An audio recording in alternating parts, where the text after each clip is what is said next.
O SBT News saiu aqui no Congresso da Abrage, em São Paulo. Agora a gente recebe a Inês Campelo, cofundadora do Marco Zero, um veículo do Recife, uma ONG do Recife, que foi muito importante na cobertura de um caso em Maceió, que foi a tragédia da Braskem, onde muitas pessoas perderam suas moradias, assim, um caso grave que repercutiu em todo o país, mas que contou com uma colaboração entre veículos do Nordeste, né, especialmente, que vocês fizeram parte. Isso, a gente se juntou a duas outras organizações de Maceió que já eram parceiras nossas, a Mídia Caeté e a Olho Jornalismo, para poder dar um suporte nessa cobertura, entendendo que nós já somos uma organização pequena e elas são também. Então, se a gente trabalha em bloco, colaborativamente, coletivamente, a gente consegue levar a informação a mais pessoas, né? Então, a gente fez esse pool de organizações, passamos uma semana lá em Alagoas acompanhando, em Maceió, dando um suporte, trocando ideias, fazendo reunião de pauta todos os dias. E assim, a gente considera que foi bem positivo, porque a gente conseguiu repercutir para outras organizações, conseguiu que o material fosse republicado por vários sites, por jornais, enfim. A gente entrou e, apesar de pequeno, conseguiu, assim, a gente acredita que foi um bom resultado. E como vocês identificaram que vamos ter que ir até Maceió, vamos ter que nos juntar com outros veículos? O que vocês identificaram que instigou vocês? A gente está lá bem junto, né? A gente está bem perto, somos estados vizinhos, capitais vizinhas, e já tínhamos essa relação com essas duas outras organizações. E a gente vem, assim, desde 2021, que a Marco Zero tenta fazer um trabalho em bloco.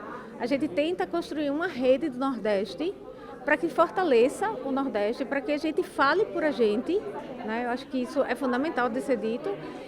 E que a gente cresça junto. Não é interessante para a Marco Zero, como organização, crescer sozinha. A gente precisa dividir. Então, hoje, há 3 anos já, a gente investe cerca de 10% a 12% do que a gente capta para dividir para essas outras organizações. São de formas bem variadas, às vezes com treinamentos, com mentorias, com ajudas, assim, tipo, com a formalização, com a construção de sites, com reportagens. Então, a gente tem esse projeto, a gente pensa muito nessa divisão.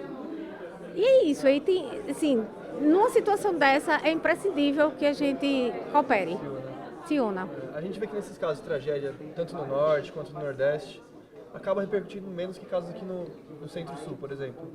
O que você atribui isso? É falta de investimento ou é falta de a gente olhar para lá e como mudar isso?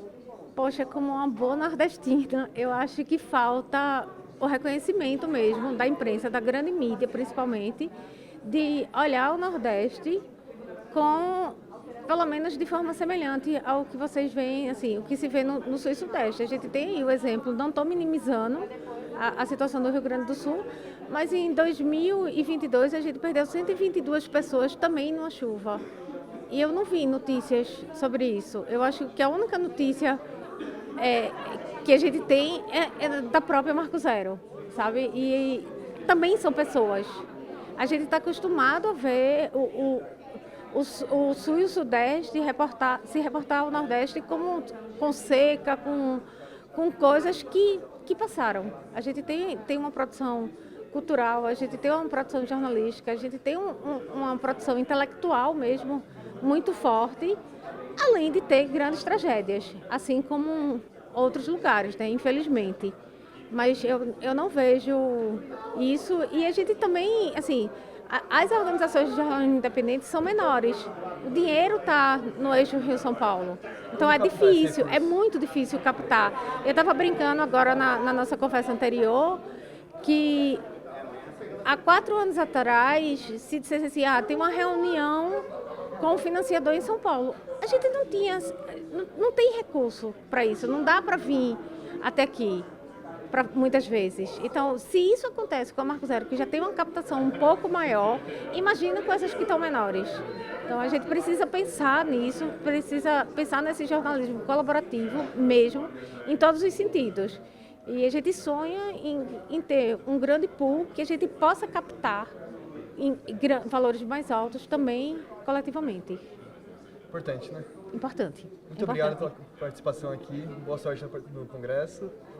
O SBT News continua no Congresso da Abrage aqui em São Paulo. Em breve a gente volta com mais entrevistas.